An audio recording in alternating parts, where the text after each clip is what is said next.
بسم اللہ الرحمن الرحیم۔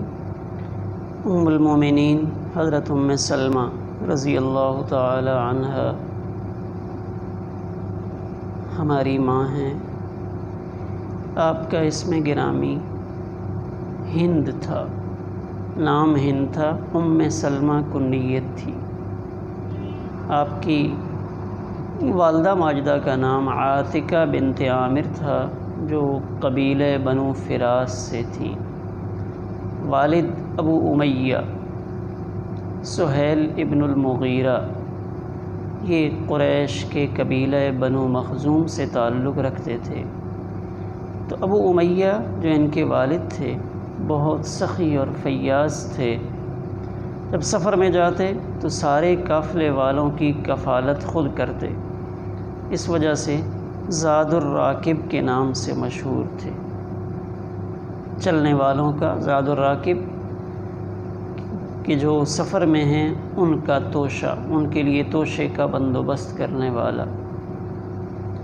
حضرت ام سلمہ رضی اللہ تعالی عنہا ابتدائی میں مسلمان ہوئیں، پہلے حبشہ کی طرف ہجرت فرمائی، پھر وہاں سے مکہ مکرمہ واپس تشریف لائیں اور پھر مدینہ منورہ کی طرف ہجرت فرمائی۔ اصحاب تاریخ یہ کہتے ہیں کہ خواتین میں سب سے پہلی ہجرت جو مدینہ منورہ کی طرف ہوئی وہ ام المومنین حضرت ام سلمہ رضی اللہ تعالی عنہا نے کی۔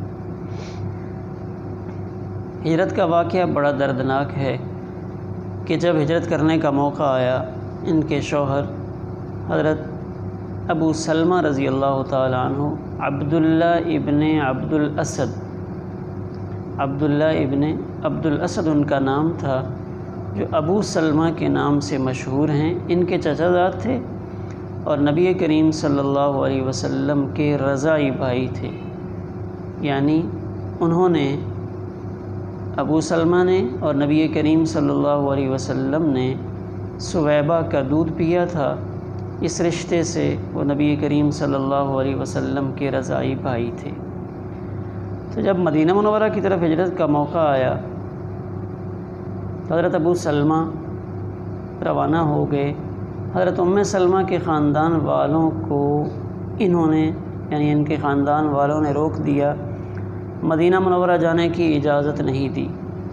اور جو بیٹا تھا سلمہ چھوٹی عمر میں، اس بیٹے کو ان کے شوہر ابو سلمہ کے خاندان والے لے گئے، یعنی بیٹا بھی جدا ہو گیا اور شوہر بھی جدا ہو گیا۔ تو اس حالت میں بہت پریشان تھیں اور روتی رہتی تھیں۔ تو باہر ایک مقام تھا، وہاں جا کر بیٹھتیں اور مسلسل روتی رہتیں۔ تو پھر ان کے خاندان کے ایک آدمی کو ترس آیا اور اس نے یہ خاندان والوں کو سمجھایا کہ ان کو آپ اجازت دے دو، کے اوپر کیوں ظلم کرتے ہو۔ تو ان کا بیٹا ان کے حوالے کیا۔ تو یہ ہجرت کے لیے اپنے اونٹ پہ سوار ہو کر اکیلی مکہ مکرمہ سے مدینہ منورہ کے لیے نکلی۔ لیکن اس وقت اللہ نے ایک شخص عثمان ابن طلحہ کلید بردار، جن کے پاس بیت اللہ کی چابی تھی، اس وقت تک مسلمان تو نہیں ہوئے تھے، لیکن ان سے پوچھا کہ ام سلمہ آپ کہاں جا رہی ہو؟ تو انہوں نے کہا میں تو ہجرت کر کے مدینہ منورہ جا رہی ہوں۔ تو پوچھا کوئی ہے ساتھ، کوئی مرد ہے؟ کہا نہیں، بس میں ہوں، میرا بچہ ہے اور یہ اونٹ ہے، اللہ پہ توکل کر کے جا رہی ہوں۔ تو اس نے کہا ایسا نہیں ہو سکتا کہ تم عورت ذات ہو کر اکیلی سفر کرو۔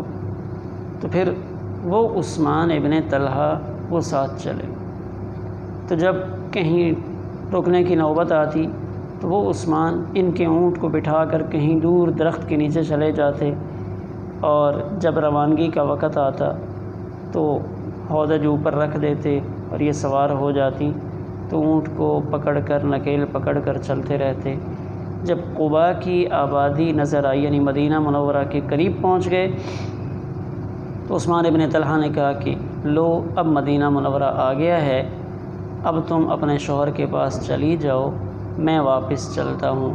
یعنی ہجرت میں بڑی مشقت برداشت کی، اور عثمان ابن طلحہ ان کی شرافت کی گواہی دی کہ عثمان ابن طلحہ بہت اچھا شریف آدمی، یعنی ایک عورت کو خود اپنے خدمت اور حفاظت کے جذبے سے کہ راستے میں کوئی اس تنہا عورت کو نقصان نہ پہنچائے، باوجود اس کے کہ ابھی تک اسلام قبول نہیں کیا، حالانکہ اس دور میں اسلام کی بنیاد پہ مخالفتیں زیادہ تھیں، لیکن عثمان ابن طلحہ نے ایسی کوئی چیز وہ سامنے نہیں رکھی۔ ایک عورت کی حفاظت کے لیے مکہ مکرمہ سے مدینہ منورہ کا سفر پیدل کیا، اونٹ کی نکیل پکڑ کر چلتے رہے اور یہ سوار رہیں۔ تو یہ ام المومنین حضرت ام سلمہ رضی اللہ تعالی عنہ کی مدینہ منورہ کی طرف ہجرت تھی۔ مزید انشاءاللہ اگلی ویڈیو میں عرض کریں گے۔